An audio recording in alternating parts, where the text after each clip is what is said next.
Hello दोस्तों, dog junction में आप लोगों का स्वागत है। आज की वीडियो में लोग बात करेंगे उन डॉग ब्रीड की जो कि काफ़ी ज़्यादा फास्ट रनर होते हैं। क्योंकि काफ़ी लोगों की ऐसी रिक्वायरमेंट होती है जिसके चलते उन्हें फास्ट रनिंग डॉग चाहिए या फिर वो जॉगिंग या रनिंग पसंद करते हैं, तो वो ये चाहते हैं कि हमारा डॉग भी हमारे साथ रनिंग कर सके, काफ़ी अच्छा स्टेमिना हो या फिर काफ़ी तेज़ रनिंग कर सके, जिसके चलते वो रनिंग डॉग ब्रीड की तरफ जाते हैं।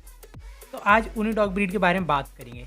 सबसे जो पहली डॉग ब्रीड है वो है German shepherd. German shepherd dog breed world wide काफ़ी ज़्यादा पॉपुलर डॉग ब्रीड में से भी एक है और हर एक बंदा जानता है कि भाई जर्मन शेफर्ड की अलग ही वैल्यू है हर एक जगह, जिसके चलते वो काफ़ी ज़्यादा पॉपुलर है मिलिट्री में भी और रनिंग के लिए भी। इसके चलते जर्मन शेफर्ड हमारी लिस्ट में शामिल हुआ है। अगली जो डॉग ब्रीड है वो है जैक रसल टेरियर। ये डॉग ब्रीड दिखने में छोटी है लेकिन इसकी जो रफ्तार होती है वो काफ़ी ज़्यादा तेज़ होती है, जिसके चलते ये डॉग भी हमारी लिस्ट में शामिल है। ये डॉग ब्रीड को सोशलाइजेशन की थोड़ी ज़्यादा रिक्वायरमेंट होती है, इस चीज़ का आपको ध्यान रखना पड़ेगा। बाकी ये डॉग ब्रीड अच्छी डॉग ब्रीड है, अगर आप पालना चाहते हो आप इजीली इसे रख सकते हो, आपको प्रॉब्लम नहीं आएगी।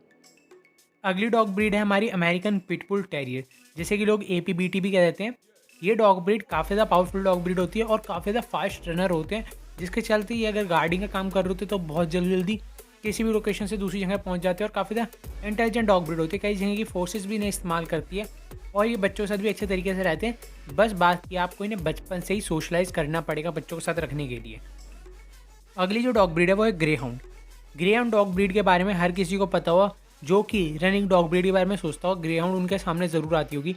ये डॉग ब्रीड काफ़ी ज़्यादा अच्छी डॉग ब्रीड रहती है अगर आप बात करते हो रनिंग के लिए। ये डॉग ब्रीड को कच्ची ज़मीन चाहिए होती है, जिसके चलते इनके पैर स्ट्रॉन्ग रहें, क्योंकि इनकी बोन ही दिखती है। मतलब बेसिकली ये काफ़ी ज़्यादा लीन बॉडी की डॉग ब्रीड है, जिसके चलते आप इनकी बोन को भी फील कर सकते हो बाहर से। जबकि दूसरे डॉग्स में थोड़ा सा ये चीज़ मुश्किल होती है, ये लीन ही रहते हैं जनरली और काफ़ी ज़्यादा फास्ट रनर डॉग ब्रीड में से भी एक है ये, इसके चलते हमारी लिस्ट में शामिल है। अगली जो डॉग ब्रीड है वो बेल्जियन मेलेनोइस। बेल्जियन मेलेनोइस की आपने कई सारी वीडियोस देखी होगी जिसमें ये बॉल को हवा में ही कैच कर लेते हैं, काफ़ी ज़्यादा फास्ट रनर होते हैं, कहीं से भी कूद फांद जाते हैं और काफ़ी ज़्यादा इंटेलिजेंट डॉग ब्रीड होती है। ये डॉग ब्रीड को आप रखना चाहो रख सकते हो, लेकिन इन डॉग को स्पेस की रिक्वायरमेंट होती है। जितनी डॉग ब्रीड मैं आप लोगों को बता रहा हूँ इन्हें थोड़ी स्पेस की रिक्वायरमेंट होती है। अगर आप स्पेस नहीं दे सकते तो आपको देखना पड़ेगा कि ये डॉग ब्रीड को हम एक्सरसाइज करा के भी हैंडल कर सकते हैं नहीं कर सकते, क्योंकि हर एक डॉग का स्टेमिना अलग होता है, वेरी करता रहता है डॉग टू डॉग, तो आपको उस चीज़ का ज़रूर ध्यान देना पड़ेगा। अगली जो डॉग ब्रीड है वो हमारी डाल्मेशियन। डाल्मेशियन डॉग ब्रीड, अब कई आप में से लोग सोच रहे होंगे कि भाई डाल्मेशियन इस लिस्ट में किस लिए शामिल हुआ है। डाल्मेशियन डॉग तो हमने देखा नहीं इतने ज़्यादा फास्ट रनर होते हैं। डाल्मेशियन डॉग काफ़ी ज़्यादा फास्ट रनर होते हैं। पहले के टाइम में इसे फायर ब्रिगेड वाले इस्तेमाल करते थे, जो कि फायर फाइटर्स होते थे वो इस्तेमाल करते थे कि कहीं पे भी कुछ हो रहा है तो डॉग ये कहीं से भी निकल के जा सकता है और देख के आ सकता है या फिर हमें बता सकते हैं, गाइड कर सकते हैं बेसिकली, उसके चलते इस्तेमाल होते थे। काफ़ी ज़्यादा फास्ट रनर होते हैं, देखने में आपको नहीं लगता होगा, लेकिन अगर आपके नॉन टू में किसी ने भी डाल्मेशियन पाल रखे आप उनसे पूछोगे तो वो भी ये चीज़ बताएंगे कि हमारा डाल्मेशियन काफ़ी ज़्यादा एक्टिव है और घर में उछल कूद मचा के रखता है। अगली जो डॉग ब्रीड है वो है राजापल्यम। जी हाँ, हमने इंडियन डॉग ब्रीड को भी शामिल किया है फॉरेन डॉग ब्रीड के अलावा भी, तो ये बात है जिसके चलते राजापल्यम हमारी लिस्ट में शामिल है। राजापल्यम एक रॉयल डॉग ब्रीड में से भी एक है और ये आपको ईजिली अवेलेबल हो जाएगा, आपको ढूंढना पड़ेगा साउथ साइड के अंदर। ये डॉग ब्रीड की कॉस्टिंग आपको 10,000 के अंडर में ईजिली मिल जाएंगे, आपको ज़्यादा हाथ पैर मारने की जरूरत नहीं पड़ेगी राजापल्यम के लिए। नेक्स्ट जो डॉग ब्रीड है वो है मुधोल हाउंड। अगेन एक इंडियन डॉग ब्रीड जिसे कि बीच में मिलिट्री में इस्तेमाल कर रही थी हमारी इंडियन आर्मी, और काफ़ी ज़्यादा इंटेलिजेंट डॉग ब्रीड में से भी एक है। काफ़ी ज़्यादा फास्ट रनर होते हैं, जिसके चलते उन्होंने भी ये चीज़ बोली थी इंटरव्यू में कि ये डॉग ब्रीड काफ़ी ज़्यादा फास्ट रनर होते हैं, काफ़ी जल्दी चीज़ों को सीखते हैं, जिसके चलते ये डॉग ब्रीड हमने शामिल करे हैं इंडियन आर्मी में। अगली डॉग ब्रीड है डोबरमैन। डोबरमैन पिंस्चर कह लो या डोबरमैन कह लो, ये डॉग ब्रीड काफ़ी ज़्यादा फास्ट रनर होती है, काफ़ी ज़्यादा एथलेटिक टाइप की डॉग ब्रीड होती है। ये डॉग ब्रीड को आप रखना चाहो इजीली रख सकते हो, बस यहाँ पे भी आपको उन्हीं चीज़ों का ध्यान रखना पड़ेगा। टाइम टू टाइम सोशलाइजेशन, अगर आप बच्चों के साथ रख रहे हो तो पहले से सोशलाइज करके रखना, स्पेस प्रॉपर दो।